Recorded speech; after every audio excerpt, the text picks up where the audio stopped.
کا مالک ہے۔ یعنی وہ دن، یہاں دنیا میں تو بہت پرائم منسٹر ہیں، چیف منسٹر ہیں، کوئی کہیں کا نیتا ہے، کوئی کہیں کا سانسد ہے، کوئی کہیں کا راجا ہے، کوئی کہیں کا راجا ہے، لیکن ایک دن ایسا آئے گا، اللہ تعالیٰ تو یہاں کا مالک ہے ہی، لیکن یہاں پر لوگ سمجھتے نا کہ یہاں کے مالک ہم ہی ہیں، اور اسی غرور بھری زندگی میں اپنی زندگی گزارتے چلے جا رہے ہیں، اللہ تبارک و تعالیٰ سے ہم غافل ہیں۔ لیکن ایک دن ایسا آئے گا جہاں سب کی بادشاہی ختم ہو جائے گی، یعنی وہ نام کے بھی بادشاہ نہیں رہیں گے، بادشاہی صرف اور صرف اللہ تبارک و تعالیٰ کی ہوگی، اور وہ اس بڑے دن کا مالک ہے جہاں ہمیں بدلہ ملنے والا ہے۔ یعنی دنیا میں اگر ہم نے ذرہ برابر بھی گناہ کیا ہے تو اللہ تبارک و تعالیٰ اس گناہ کے بدلے ہمیں سزا سے دوچار کرے گا، ہمیں ہماری گرفت فرمائے گا اور ہمیں اس گناہ پر سزا دے گا۔ اور اگر ہم نے ذرہ برابر نیکی کی ہے تو یاد رکھیں کہ اللہ تبارک و تعالیٰ ہمیں اس نیکی کا بدلہ عطا فرمائے گا، اور ایسا بدلہ عطا فرمائے گا جو ہم نے کبھی تصور بھی نہ کیا ہو۔ تو اللہ تعالیٰ جزا کے دن کا بھی مالک ہے۔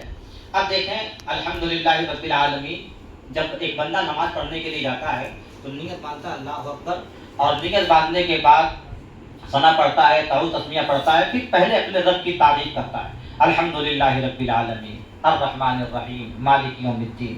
تمام تعریف اللہ کے لیے جو ساری دنیا کا پالنے والا ہے، وہ رحمان ہے، رحیم بھی ہے، بدلے کے دن کا مالک ہے، قیامت کے دن کا مالک ہے، سب سے بڑے دن کا مالک ہے۔ ٹھیک ہے، اب بندہ یہ اللہ کی تعریف کر دیا، اب اللہ کی بارگاہ میں دعا کر رہا ہے، اللہ کی بارگاہ میں عہد کر رہا ہے، وعدہ کر رہا ہے، کیا کر رہا ہے؟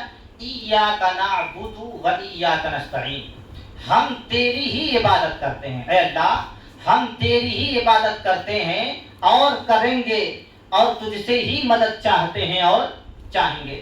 یعنی بندہ جب نماز پڑھتا ہے تو 5 مرتبہ اللہ کی بارگاہ میں یہ عہد کر رہا ہوتا ہے، یہ کہہ رہا ہوتا ہے کہ اے پروردگار ہم تیری ہی عبادت کرتے ہیں اور ہمیشہ تیری ہی عبادت کریں گے، تجھ سے ہی مدد چاہتے ہیں اور تیری ہی مدد ہمیشہ چاہیں گے۔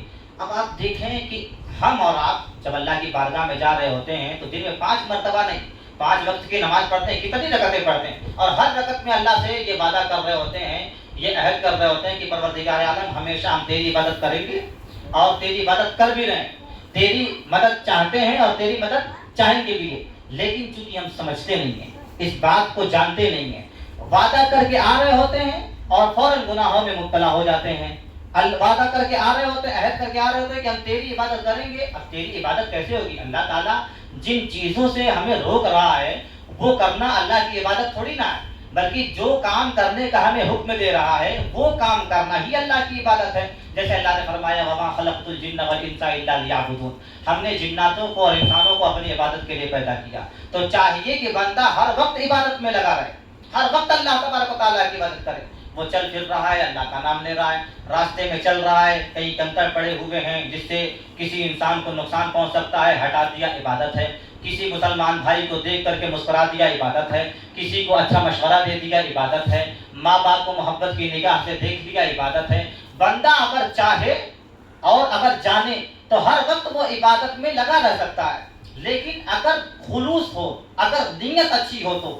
لیکن اگر نیت اچھی نہیں ہے تو ہمہ وقت وہ گناہوں میں لگا رہے گا، اسے پتہ نہیں چلے گا کہ ہم گناہ کر رہے ہیں۔ تو انسان کا مقصد حیات ہی اللہ کی بندگی ہے۔